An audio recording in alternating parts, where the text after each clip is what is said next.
Good afternoon, everyone. How's everyone doing? Good. All right. There we go. Whenever we are calling people up to the Torah, we always try to call them up, of course, by their Hebrew name. Everyone's familiar with this, yes? And if you're a regular shul goer, you'll notice that there is a, shall we say, a strong tendency of similar names for the first two aliyot. Now, what would that tendency be? Right? That the first one is given to people who, at least in their Hebrew name, are going to have HaKohen somewhere in their name. And you're going to have Levi in the people who are given the second aliyah. And then there are the rest of us. Yeah, and then us, right? The rabble. So, who are these people, and why are they still getting first and second aliyot? What is a Kohen? Kohen is sons, descendants from Aaron. All right, the brother of Moses, and Levi also. All right, They're all so this is Levites. Aaron's kids, right? We'll just keep that short. So the Kohen literally are Aaron's kids, and the word Kohen means priest. It's a complicated word, of course, because priest can mean many different things in many different cultures. You'll find in the Torah and the rest of the Tanakh that the term Kohen is used not only for our priests, but also for the priests of other cultures and countries. So it's not. This is not an exclusively Jewish term. It just happens to be a Hebrew term, and that has made it kind of exclusively Jewish ever since. So the Kohen literally are priests, and that means for us that they are descended from Aaron's kids. And Levi, who are they? The rest of the tribes, The rest of the people on the tribe. Because Moses and Aaron are Levites, from the tribe of Levi. All the Levites who are Kohen. Moses' tribe, right? So the tribe that Moses came from was the Levites, right? They are the Levite tribe, and the Levites were, of course, descended from Jacob. And the Levites were the entire tribe, and the Kohen, meaning Aaron, was a subgroup of that tribe, right? So if you're a Kohen, you're also a Levi. And if you're a Levi, you're not necessarily a Kohen. Right. That's all nice and clear? Yeah. Good. And then there's the rest of us, right? Which, because tribal affiliation has not been important for more than 2,000 years, most people have no idea what tribe they may or may not have come from in terms of their direct patrilineal descent, because tribal affiliation is patrilineal. You're a Kohen because your father was a Kohen, because his father was a Kohen, and so on and so forth. Although the Kohanim and Levi'im have remembered those particular chains because it mattered if you were a Kohen or Levi. For the rest of us, whether you were from Issachar or whether you're from Binyamin or whether you're from Judah, had no material difference for most of the last 2,300, 400, 500 years, depending upon which tribe you might have been with. So we didn't bother saying, Ha Zebuluni, from the Zebulunite. It really was not important. But why did these people get to be important? Because God anointed them. Okay, because God said so. Yeah. Excellent. Because they were the leaders? But why? Because they didn't worship the calf. Oh, okay, so one explanation might be connected with the golden calf. But when the Torah, where are we dealing with them? We're told about the family Levi first, earlier in Exodus. We were told about them separate. Mm-hmm. And because not just Moses, Aaron, and Miriam. And All Levites. all Levites, and their special calling, and God gave them a special job that we're covering through here. All right. Special job. Special job. So God gave So them. Levites as a whole may seem to have been singled out. Certainly Moses' family has a lot of exemplary people. And then the Kohanim seem to also get singled out, again, as a subcategory of Levites. But but why need these categories? Why not just have people, right? Why not just do the rest? Why bother having them? Is this the only way that we ever decide who is important or who is in charge? Right? Is the president of every synagogue a Kohen? The vice president all Levite? No. Right? Or, well, do Kohens outrank Levites? Yeah. No, Yeah. no. For what? Depends for what. No. They have special They jobs. can't, well, for Aliyot, but they also can't. For Aliyot, okay. But So, they also can't, they have restrictions on who they can marry, they have restrictions on going to cemeteries. so that makes them outrank? Yeah. Mamzerim have It puts restrictions them- on who they it can puts them marry. in a Does that mean they special- outrank the rest of us? Yeah, they put them in a. No offense to special- any Kohens in the room. It puts them in a special category. Well, maybe you want to say they rank lower instead of they outrank. They Don't have they- more restrictions. Although I have seen them actually be asked to leave Yeah. a bar mitzvah. In order to make room for someone else to have the first Aliyah. But does having more restrictions put you on a higher rank? Does that mean everybody who's in prison is a higher rank than the guards? Because the guards get to go home, so they have more restrictions, they must be a higher rank? But there are restrictions on who can be the high priest. There are. Isn't it Cohen only? You can only be Kohen Gadol if you're a Kohen first in the first You have to be a place. Kohen. You Right. can't, and you can't work your way up from a Levite to a Kohen. Yeah, there's no promotion opportunity here. I think Yeah. doing certain things like the incense offering, which we covered today. No, but that was, Had a problem but that's then, this is now. There's no differences now. He can't be a high priest in any temple. We don't have a temple. during the He's not doing blessing, incense. high holy days. They give blessing, Good, but they I'm redeem the firstborn. Maybe we not try- asking about their job description. I'm asking about their rank. Right. Rank. Well, a Where king do they comes rank? above. King, who mentioned a king? I did, Well, God does eventually, but God's not mentioning the king yet. yeah. So I just want this idea of whether there's such a thing as rank that's involved here, and if so, what is involved, and how this all fits together, also with the timeline of why we have these Kohanim in the first place. Why was God giving us these instructions? I'll remind you of something I mentioned on my Friday night Devar, which if you weren't there, oh no, which the principle that ein milchar, ein mukdam, that there's no before, no after in the Torah. That just because something comes one chapter after another thing doesn't mean it happened after the prior chapter. It could have happened before the previous chapter. We discussed this in principle when we talked about Parashat Yitro, when Jethro shows up and gives Moses advice on putting together his courts. And the commentators quickly point out, courts to handle what law? The Torah hasn't been given yet.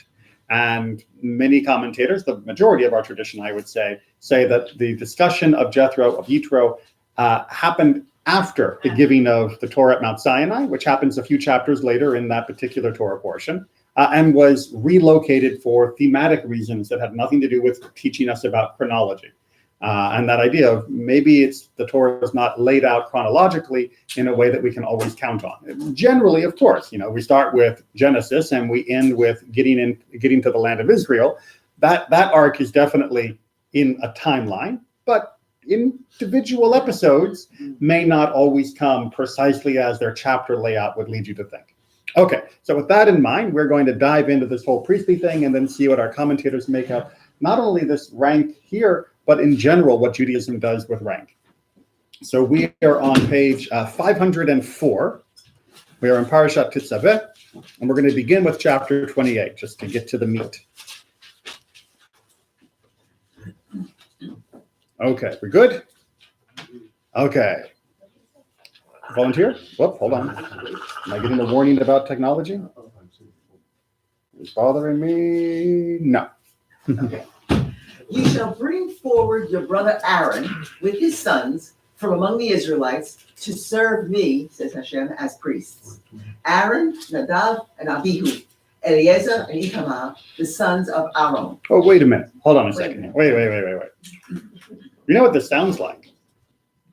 Sounds like nepotism, right? Isn't it convenient that the group that God is picking to do this just so happens to be Moses's brother and Moses's nephews? Nepotism. Yeah, I mean, come on. If somebody became, king of a country and they said, now my brother is going to be in charge of the army. Well, that's what they do. Yeah. That's not why- so strange, is it, Well, right? that's why we don't have that here in America. We didn't want it that way. We didn't want it the way the Torah did it. We didn't want, that's right. We didn't want to say, hey, my brother is going to be head So of the army. America's better than the Torah. Well, different. Sorry. Different. We're different, right? Different. Because there's a difference if you believe, right, that this is divinely ordained, then there's a difference between that and whether Moses did it just because Moses was feeling friendly towards his brother Aaron. But the fact that is an issue of nepotism is going to come up later on. During the summer, when many people stop being Jewish and stop coming to services, there is a very powerful Torah portion that deals with a rebellion by Korah and many others. He gets the big name title for the parasha, but there are many other people that join in with his revulsion at the idea of the exceptionalism of the Kohanim, that Aaron and his sons don't deserve to be special, that Korah tends to believe that all the Levi'im should be special, not the rest of us. But the idea of why can't we be more just populist, right? Why have this hereditary leadership at all? If indeed it's leadership, coming back to our question of rank, does come up in a very strong way, which leads to the deaths of many during our wanderings in the desert. So if it smells a little like nepotism to us, it definitely smelled like nepotism to people in the past as well. I should point out, spoiler alert, you should still come and read the entire Torah portion when we get to Korah, but spoiler alert, it turns out that God absolutely does back Aaron and the others as being Kohanim, and there are miraculous events that prove that. But it is understandable to us and the people who live there that just seemed a little fishy, that it happened to be Moses's brother that got this job, which is considered, well, maybe a good job. And we're going to see whether it's a good job by how they dress them. Make sacred vestments for your brother Aaron for dignity and adornment. Next, you shall instruct all who are skillful, whom I have endowed with the gift of skill, to make Aaron's vestments for consecrating him to serve me as priest. These are the vestments they are to make: a breastpiece, an ephod, a robe, a fringed tunic, a headdress, and a sash. They shall make those sacred vestments for your brother Aaron and his sons for priestly service to me. They, therefore, shall receive the gold, the blue, the purple, and the crimson yarns, and the fine linen. All right, so last week in Parashat Truma, we heard about the big collection of all these materials. And now, in addition to how it's going to be used for the tabernacle, for the Mishkan, we're also discovering how it's going to be used for clothing these Kohanim. So what do the clothes say about their status?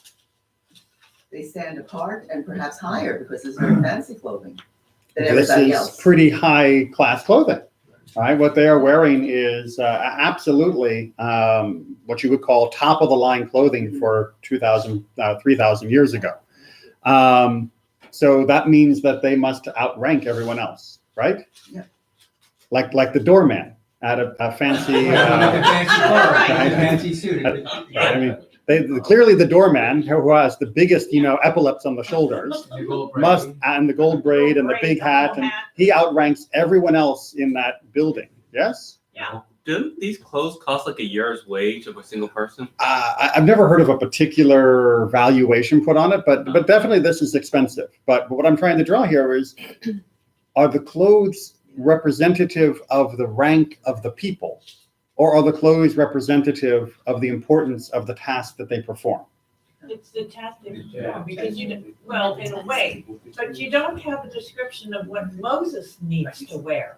That Moses doesn't get any special Yeah, clothing. he doesn't get, leftover robe or Hand-me-downs, yeah. hand-me-downs from everyone else. He So- doesn't get, everything seems to be pushed into glorifying this. Except, and it's not just glorifying them, because what happens when Aaron goes home at night?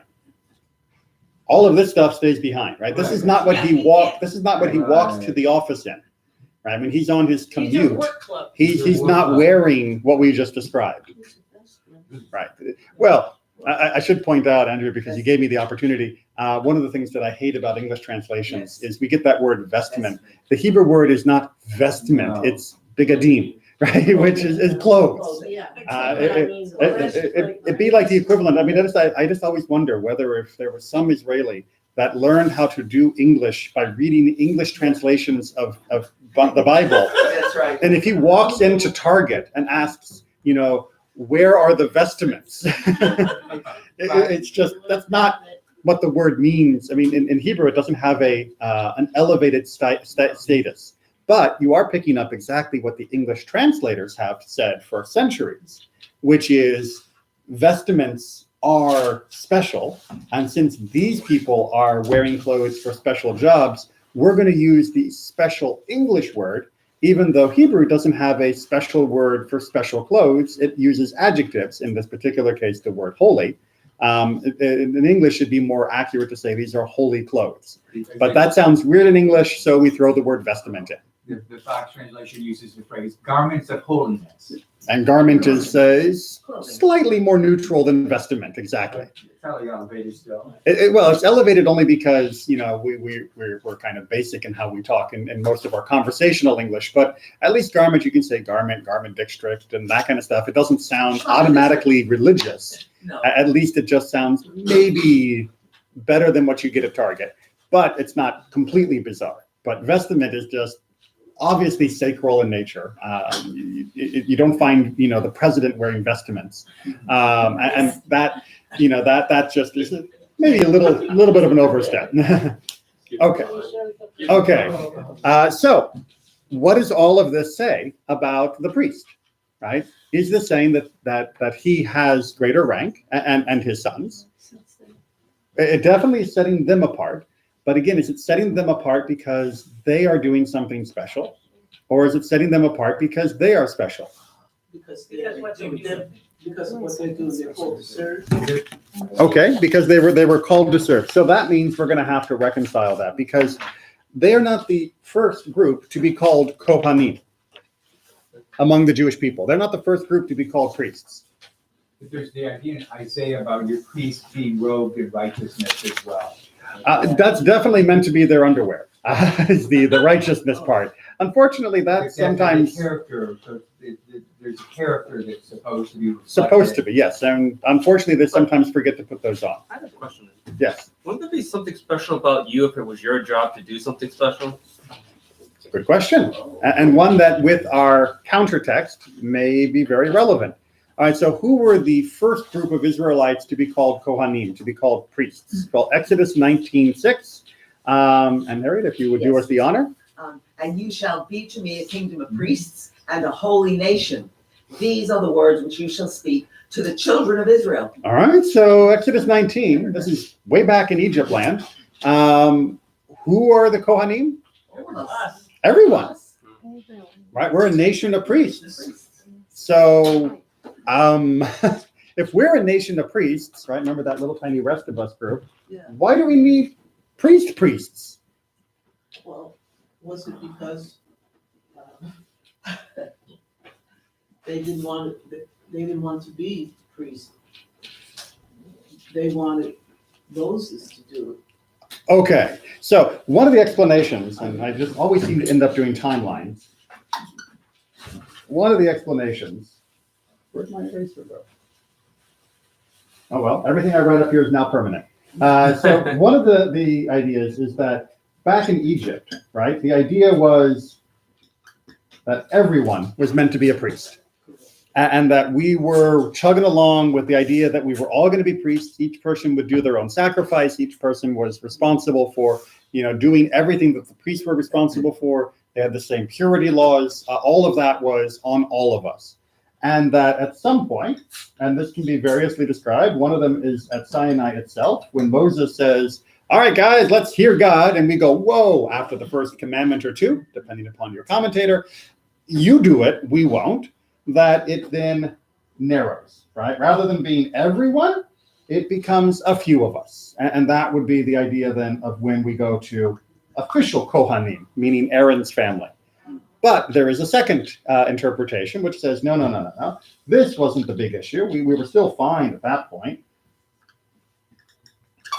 That golden calf thing, that was where we realized that leaving everyone to be a priest means someone's going to be worshiping a statue of a cow. And that is just chaos. Right? We are going down the wrong road if we do everyone. So instead, we need to have, the Kohanim here. Yeah, but the builder of the calf was the Kohen. Which leaves us with a question, which is if Teztaveh comes, like people also argue Truma, after the incident of the golden calf, that the commandment to build both the Mishkan and to inaugurate priests came after the golden calf, Right. then all the more so we're picking Aaron to be the priests, because Aaron was kind of instrumental in that whole golden calf thing. And, it just seems a little bit messy. All right, well, let's see what our commentators say about this.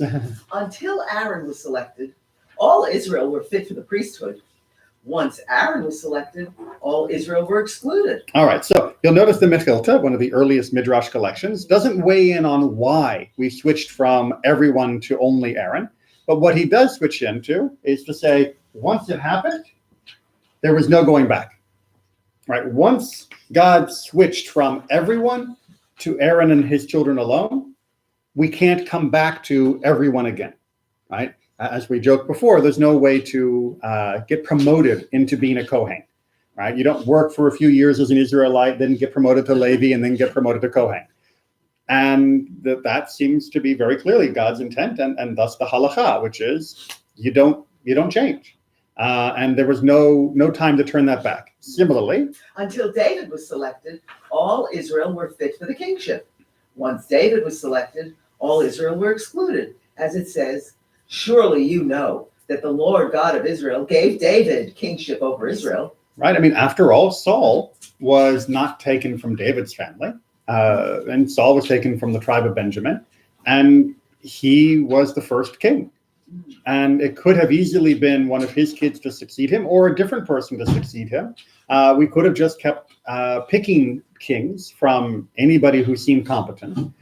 But God settled on David. And when God did so, God made a promise to both David as well as the nation that this would be the only legitimate kingship in perpetuity.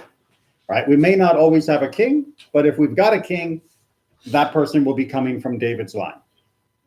Make sense? Right? Now, one of the reasons for doing that is because it really cuts down on the competition. I mean in a positive sense, because you can imagine that if being Kohen was an elected position, then there are some people who might indeed think that this was higher rank and might like the fancy clothes and might like doing all the ritual stuff and getting all that public attention and acclaim. And you might have a lot of jockeying for position. In fact, we even know among the Kohanim, there was already, by the time of the Second Temple period, so much fighting over position that it led to injury and murder. So the Kohanim amongst themselves were bloodthirsty for their status. If you open that up to the entire nation, you can only imagine the chaos. And likewise, as we have seen throughout world history, if everybody thinks they can be king, then you're going to get a lot of people trying to be king over and over and over, which leads to an awful lot of bloodshed. And even if you tell people, no, you're not allowed to become king unless you know your dad was king, you still found a few almost every time there was an opportunity that would try to make a grab for the brass ring and lead either open revolt or at least scheme against whoever the current royal family was. So you can imagine that if everyone was already on the ballot for being king every single time, that might cause a little bit more friction than what we even saw. So perhaps this was a very good logistical reason. After all, we'll have to see when we have other kings that weren't Davidic. The sons of Hasmoneans overpowered and killed the Seleucid armies. Who are the sons of the Hasmoneans? What's their more common name? The Maccabees, right? These are the Maccabees. And rescued the Jews from the Seleucids' hands. Right, that's what we call the story of Hanukkah, And they elected a king from among the Kohanim. because the Hasmoneans were Kohanim, right? They were Kohanes, and they elected one of their own to be a king. And the kingdom returned to Israel for more than 200 years until the second destruction. But wait a minute.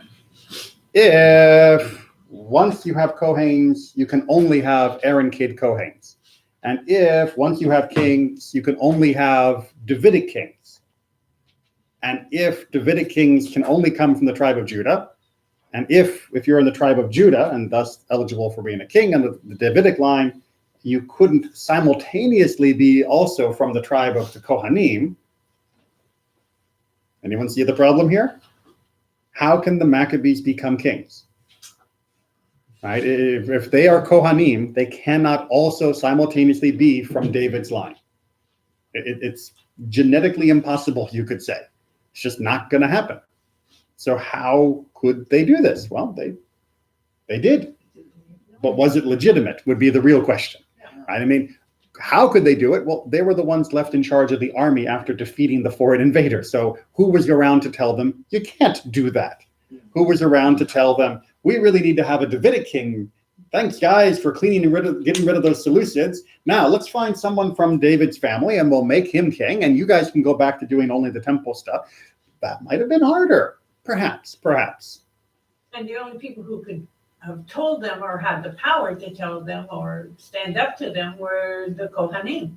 Mean themselves. Which was them. Right. The only other powerful faction within the Jewish world that was still cohesive were the Kohanim.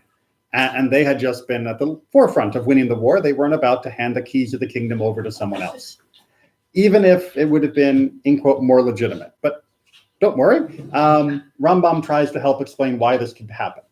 If a prophet establishes a king from the other tribes of Israel, and that king follows the path of the Torah and the commandments and fights the wars of God, he is considered a king. And all the mitzvot concerning the kingship apply to him. All right, so according to the halakha, you can have a non-Davidic king if there is prophetic appointment, right? That can be, and the king is legitimate. But notice that unlike Davidic kings, which routinely were fairly bad kings, the list of bad kings is much, much longer than the list of good kings from the David's household. They were still kings, and they were still allowed to finish out their reign by the population, or at least they were supposed to be allowed to finish out their reign. Whereas these other kings are much more conditional kings. That is to say, their kingship is only conditioned on the continued performance of being a good king. If they break what it is to be a good king, then you should expect them to be ousted by the population. Saul falls under this rule. Well, Saul falls under the rule, but he also has special dispensation because he comes before David. He's established by prophet. Right. This covers more the kings, subsequent prophet. The kings of Israel, the northern tribes. Right. Remember, after Solomon, the kingdom of David gets divided, mainly because Solomon was not a very good king in his last years, and his son, who took over after him, was even worse. So the kingdom gets divided, and you get actual kings of the northern tribes of Israel who are non-Davidic. They're not from David's line at all, and they are appointed by prophets of God. So God does say, you guys, you get to be king up there. Do a good job. None of them do. They're all lousy. Yep, they try to bring things down. Yeah. Oh, that's because the wire came loose again. Okay, hold on a second. I just need to check whether it's actually pointing at anything other than the ceiling now. Just tilt it down a little bit. There we go. Okay. I think we could sell advertising space up there. I just thought about that. Yeah, it's some kind of ribbon going. Yeah, that's one of those bands. There you go, with the like moving screens. Yeah, we could make up. Okay, I'll talk to the board about that. So yeah, all of the northern kings were unfortunately terrible. They were all corrupt and they were all idolatrous and much, much worse than that usually. So this question of other kings is possible, but it is a little awkward. But let's see more about why we have this whole discussion of appointment anyway.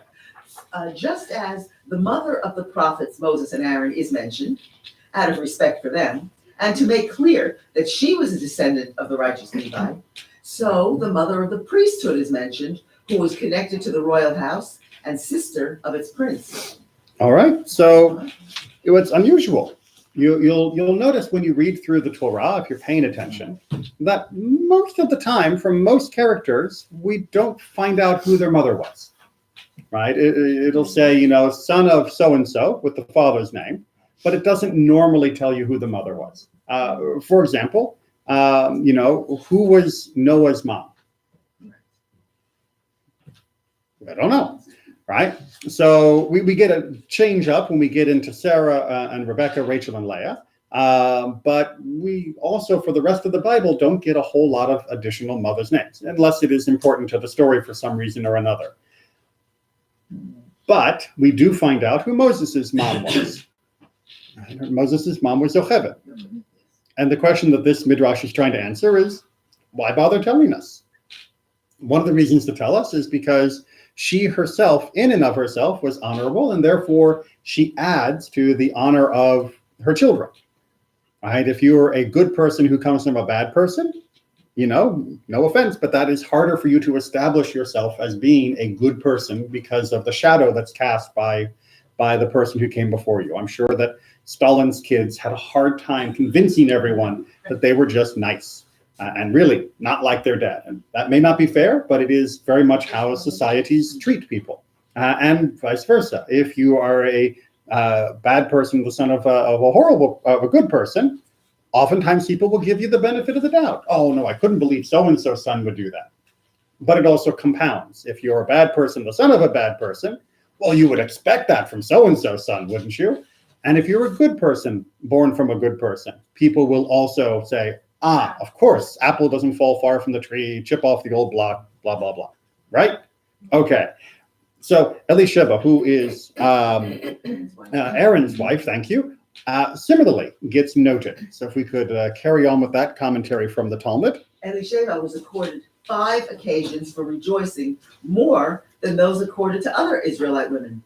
Namely, her Levirate brother-in-law Moses was king, her husband was high priest, her son Eleazar, prefect of the priests, her grandson Phinehas was the priest anointed for battle, her brother Nachshon was the prince of his tribe, yet she was bereaved by the death of her 2 sons.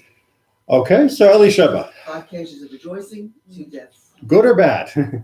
All right, that was Nadav and Abihu, the 2 that come to bring incense and do it wrong. So the idea is here that she had status that was accorded to her because she was sister-in-law to Moses. Who is being described as what here? No, King. but the Levirate brother, who is the king. Is Moses a king? What's your definition of king? Yeah. What's your definition of king? If you look at the previous comment, Mhm. he follows the path of Korah and fights the wars of God. Yep. And follows all the mitzvot. To be king before David, at least, didn't mean you had to be from David, and it didn't mean that you would expect your kids to inherit after you. Right? To be king at this point in Jewish history would simply have meant that you were the secular leader of the nation, that you were the person who gave the guidance, the laws, and instructions that were needed for day-to-day living. Now, Moses happened to also be the greatest prophet, but this is reflecting the idea that we did sort of also need kingly stuff, which is why Moses was in charge of the court system, as we talked about when we talked about Yitro. So it may feel a little weird to think of Moses as a king, but really that is a good description of his status in the terms. We might have called him more of a administrator or something else in the modern world. Thank you. For a little extra tape. Someone unfortunately untaped this at some point, I think, and that weakened the bond.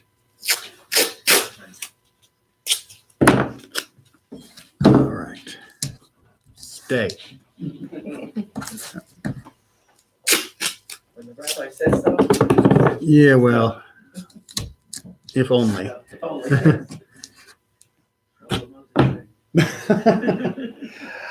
Okay, so let's go ahead and continue, sorry, if you will. okay. So the statement about Elisha, this formulation includes the statement, her Levirate brother-in-law, Moses, was king. So he was king, but he was not a high priest? Right, so wait a minute, was Moses really not a priest? I mean, he made Aaron the high priest, but does that mean he wasn't? What happened when he made his brother priest? I mean, was he not a priest ever? Was he a priest like the rest of us when we were in this? All of us are priests? What was his And status? he's still a tribe. He's still a Levite. Right. But he was a priest and he delegated the high priest to his brother? So does that mean that Yeah, he he's still a has priest. more rank than his brother or less rank than his brother? I would think more. But his brother gets to be high priest. Yeah, he is. But isn't that higher than the guy who's not high priest? No. Not in Moses' case. I think Not in Moses. Not Not higher than Moses. Moses. Aaron is the high priest because he was delegated that by Moses, but his job was to go into the temple and do the priestly duties. So I still can't find my. There's an eraser. Okay, I need room for this. So what you're He saying, and his sons. if I got this right, what you're saying is what you're saying is you have the category of priests, and that's defined by the job they have, right? Not their own personal something or other, but it's their job. Their job is to do the priestly things. And then you have the category of being king. And again, that's, at least at this stage, pre-Davidic, that's just your job, right? Your job is to administrate these types of things. Or unless when Moses consecrated Aaron to be the high priest, maybe he became second at that time. So is the question of, is there any overlap, right? Is that where Moses is? And even if it is where that's Moses, even if it is there still a subsection over here of the high priest, the Kohen Gadol, that is still not connected to Moses? That seems to be the question here. But understand that the question is not one about which one is greater than the other. The question here is about what are their jobs, right? Who is tasked with which job to perform? And you could be maybe tasked with more than one job. That seems to be the question here. But it's not a question of, go back and put my word here because I'm just going to keep pointing at it. It's not a question of rank. It's just a question of function. Question makes sense? All right, so let's see how they answer this. I should say that he was also king. Does he mean Moses? Mm-hmm. Moses was also king in addition to being high priest. For there is, in point of fact, a conflict of Tannaite formulations on the subject. So what this means is that when the Talmud is discussing certain issues, if the Talmud can't understand which way to answer, they'll refer to a previous generation known as the Tanaim. Those are the rabbis of the Mishnah. But sometimes the rabbis of the Mishnah also disagreed with one another. And if more often, not as often as you might think, but more often than we might like. And that makes it a Tanaic debate, which means that you can't expect later generations to settle the matter. If the earlier generations didn't know, then we can't settle it either. We can only discuss it. It says in Exodus, and the anger of the Lord was kindled against Moses. Rav Yeshua Bar Kocha says, every reference to a kindling of anger that is stated in the Torah involves an enduring effect. But there's no enduring effect stated with regard to this one. Right. So this is when Moses is saying, I really, really, really think you should have picked someone else to go, God. This is the burning bush. I'm not worthy. I'm not able to speak. You should pick someone else. And God's like, look, you're going, and that's it. Right. And sure, Aaron will come with you. And indeed, what happens? Rabbi Shimon ben Bar Yochai says, in regard to this occasion, also an enduring effect is stated.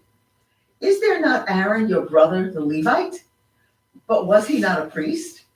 Rather, this is the sense of the statement. I said you would be a priest and he would be a Levite, But now he will be a priest and you will be the Levite. All right, so according to this interpretation, which again is debated among the Tanaim of the earlier generation, but according to this interpretation, when Moses continued to say, I can't, God finally said, all right, fine. You will not be my Kohen then. You were going to be. You were going to be the Kohen Gadol. But, and Aaron was going to be the Levite, to help. But now, whoop, it's going to be flipped. He's going to be the Kohen Gadol, and you're going to be the Levite. And this is where Moses's consequence for his refusal to go is being meted out, which would seem to imply that making Aaron the Kohen Gadol was a punishment for Moses. And it's almost as though God promoted Aaron to spite him, or perhaps because he realized that Moses indeed was not able to do the job of being the Kohen Gadol, and therefore Aaron would have to do that job. If you protest your inability to do a job too much, someone might actually believe that you can't do the job and give it to someone else, which seems to be, at least according to Shimon Bar Yochai, what happens here. Does that make sense? Okay, couple issues with that. Like I said, this is a Tanaic debate, so that means it's okay to argue on all sides. So one issue is that would seem to imply that Aaron was designated to eventually become high priest all the way back in Exodus 4, right? With the burning bush, first encounter with Moses and God, which is a lot earlier than we've been talking about, because that comes earlier than our discussion of you will be a nation of priests, which is in Exodus 19. So it seems a little bit out of timeline, but sometimes the timeline doesn't matter, as we discussed. Also, it doesn't seem to fit that why would God have still picked Aaron if Aaron was going to go ahead and help with the whole golden calf incident? Right? Of all the people to pick, there had to be someone else who was going to be more reliably not involved in the golden calf incident. Like, I don't know, Joshua? No relation, but just Joshua comes through that, and through the entire wilderness escapades, almost with entirely flying colors. So the golden calf, there's in the tales of the Hasidim by Buber, there's the saying, sometimes to help people get out of the mud, you have to get a little muddy. That's right. And so and Aaron had to help these idolaters. And that's what I was doing there, officer. Right. He had to stoop to their level to go and help them. All right. So I look back as to why the Lord was angry with Mhm. Moses, and it's because when God said to Moses, "Go speak to Pharaoh," Moses says, "Oh, I can't talk. I'm not good enough." Exactly. Well, if you can't talk, you're not good enough. How are you going to be the high priest? But the high priest job wasn't speaking; Wasn't it was sacrificing. But it was a very public role. Whereas Republican. king, meaning lawgiver, Yeah. was all about communicating. Yeah. Right? That was all about transmitting. That was the thing. Is Moses' job was to transmit God's word. And that's something that requires some communication skills. But what about the teaching, I think it's in Kings, the lips of a priest are to guard knowledge? The priests were also meant to teach, but they were meant to teach secondary, right? They were not the ones transmitting. They were the ones, or they were not the ones bringing the word first to us. They were the ones who were just repeating it. Which is a speaking role. It is definitely a speaking role. All right. Question. Yes. Why the Rabbi Joshua Barko says that there's no enduring effect stated with regard to This one. this one? Right, because he didn't have the second paragraph. Right. So in his reading, he said, "Look, Moses says to God, I can't do it. God gets angry with him, but I can't find any consequence to that. Right? There's no lasting effect with God's anger on that issue. It seems like God calms down and is cool with Moses, and they go off and they do the whole Exodus from Egypt But thing. you say he took the part of him being a Kohen too. But that is a different rabbi's opinion. Oh. Rabbi Shimon Bar Yochai jumps in and says, wait, there was a consequence.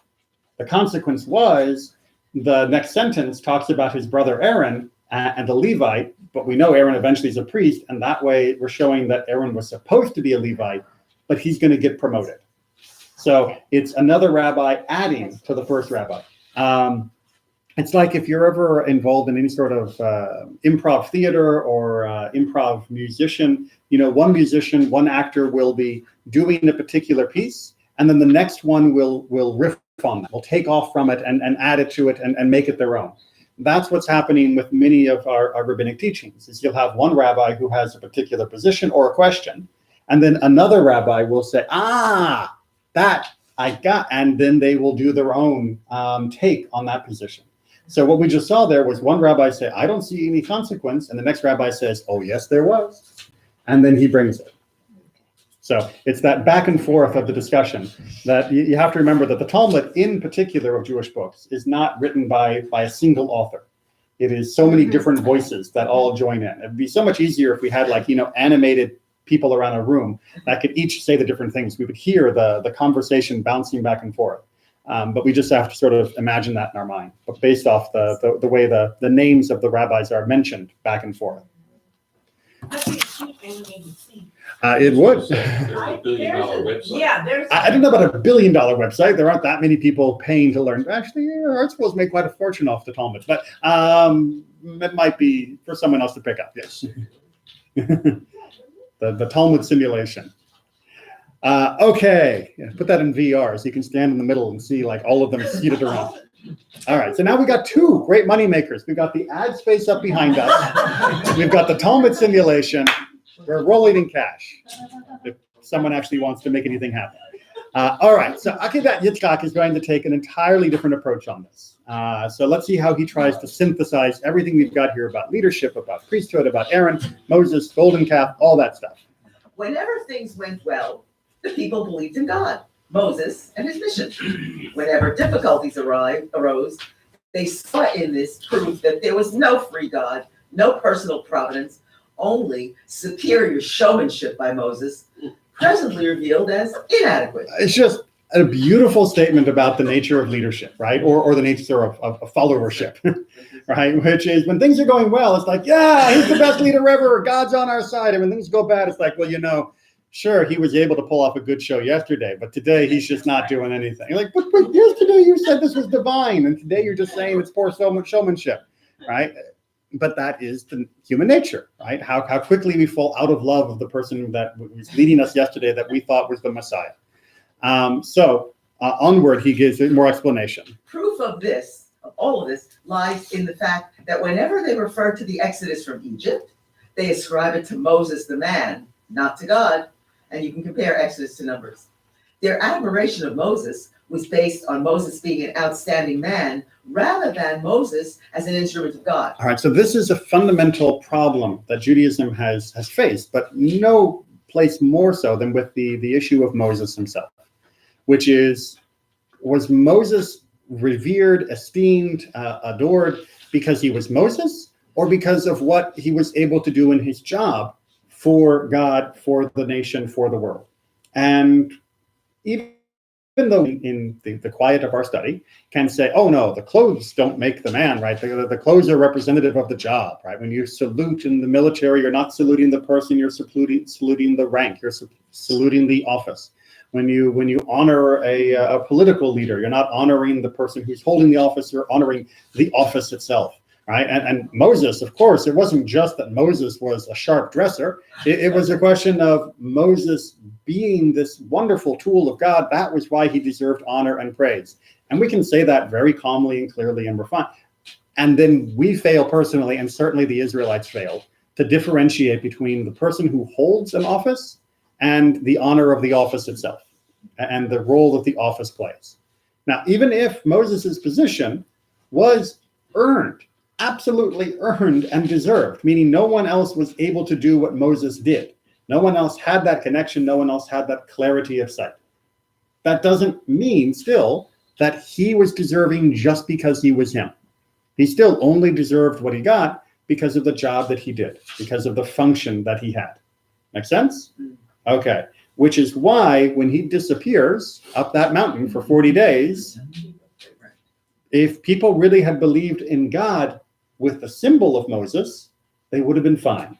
But if they believed in Moses because of him individually, personally, physically, his own characteristics, not God, then with him out of sight, now we have a problem. We have a crisis of leadership. So as soon as Moses was out of sight, not having announced when he would return, possibly he had not known when he would return, the people wanted to see if they themselves could do what Moses had been doing all the time. All right, why not? If the teacher's away, why can't I pretend like I'm the teacher if I'm in elementary school? It can't be that hard. I mean, the teacher does it, and the teacher's an idiot. So it's the way most elementary school kids, often will feel. But the idea that, well, anyone could do what he does, just stand up there and give orders to everyone. That's easy, right? Yeah, it doesn't work out so well. So they had lots of time at their disposal to urge Aaron. The 40th day was, in fact, only the last of many days that Aaron had been under pressure. All right, so first of all, let's recognize that Aaron did not capitulate instantly, according to Akedah Yitzhak. He didn't just say, okay, yeah, let's build a calf. It was day after day after day of people saying, you could do your brother's job. You could do exactly what he was doing. You should be leader. He's not coming back. We need someone to lead. You'd be great. And if not you, then, I know that Harvey's pretty great. And finally, Aaron gives in, is the answer that's being given here. In the aftermath, that's where our three-dotted ellipse is taking us. In the aftermath, after the golden calf has been raised, it has been worshipped, it's been destroyed, and people have been punished. Okay, 3,000 dead. Yeah, but only 3,000 people were enthusiastic enough actually to worship this idol before it had demonstrated powers equal or superior to those demonstrated by Moses. All right, so let's make sure we get his position here clear, because it's really a very fine point, and one that's often overlooked, which is if everybody was worshiping the calf, then everyone would have been wiped out. But if no one was worshiping the calf, then no one would have been hurt. So we must have a gradient here, because obviously the calf was never demonstrating any powers, right? It didn't have any magic. It wasn't going to be a prophetic piece of metal. So these people must have been worshiping it even before it had done anything. These were the early enthusiasts, right? The golden calf fanboys. They were standing up in line before the shop even opened to be the first one to buy the new product. And these early adopters pay the penalty for it, because they were not going to be worshiping the idol because it was better than Moses. They were worshiping the idol before even having established that it was superior to Moses or even equal to him.